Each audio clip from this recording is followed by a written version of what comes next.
I'm David Gue here at Medalta Potteries at the conclusion of the Tongue on the Post Folk Music Festival with Donna Robinson from the Medicine Hat Folk Music Club. So Donna, how did it go? Overall, we were very, very happy with 2014. This is our first year here at Medalta, and it was a good fit.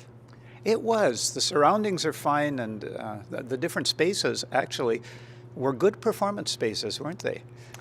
We had our sound man, Dave Tommy, come in and look at all of the places to check them for sound before we even thought of coming to Medalta, and he gave it a thumbs up. And I think most people would say there was that the quality of the sound in the different venues was very good, even in the kiln room, which was unamplified, and outdoors in the outdoor venue that we had this year.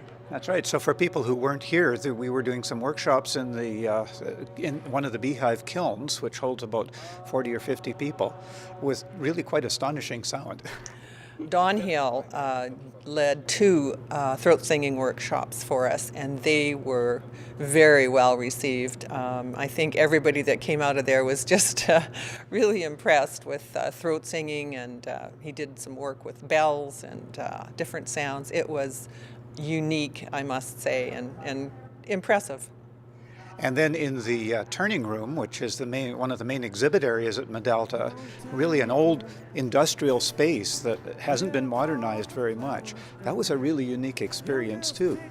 Jay Bocott, Brady Enslin, and two other performers gave a tribute to Woody Guthrie and Pete Seeger in that room, and I just felt like I was in a union meeting back in 1940. It was, it just set the stage so well with those protest songs, and it was awesome. Yeah. And then our third performance area indoors was the Yule Family Gallery, the art gallery area, and even there, which is a little bit more formal setting, the music was really quite spectacular. And we had an outdoor stage for the first time this year.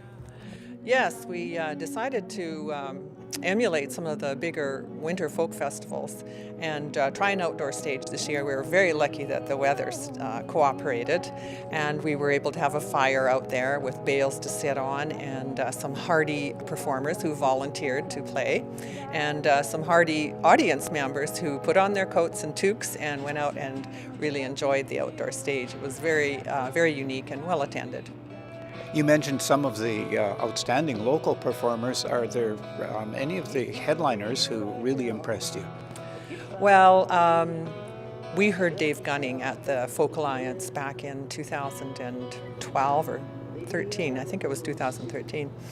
The bookings chair and myself, and we said we had to have him come, and he started us off, and we were just thrilled to have him. He's so down to earth and sings really heartwarming songs. Then we moved on to Medicine Hat's own Weekline, Jesse Dollamont on the Ospreys, and they were very well received. And then we finished it up with J.R. Shore and the Jury from Calgary. And I think all in all it was just a really nice mix, and they all did a great job. And really great to see almost 400 people all enjoying themselves in that evening. In fact, there were almost 400 people at Medalta anytime you wanted to count on Friday night or Saturday. It was amazing how we had that many people in here, and yet there was still room to move around. It was the venue just worked so well in that way. I know Don Hill said, just chatting with him afterwards, that one of the gorgeous things about this place is that the space itself is entertaining. And so it wasn't just a matter of music. The Medalta displays were available, and there was space with local vendors to display their wares. It was really quite a nice fit between the music and everything else that was going on. We had over 20 folk store vendors come this year, and we were very happy for that, because it just adds another dimension, as you say. When people aren't being entertained by the music, there's just so much to do here at Medalta. And so does that mean it might be back again next year? Tongue on the Post 2015, perhaps? Well, we haven't had our board meeting yet. That's in February, but just from the response from the people that I talked to informally on the board, I felt that people are excited about Medalta for 2015. So thanks very much, and keep your eyes open for 2015 in January, Tongue on the Post number 9.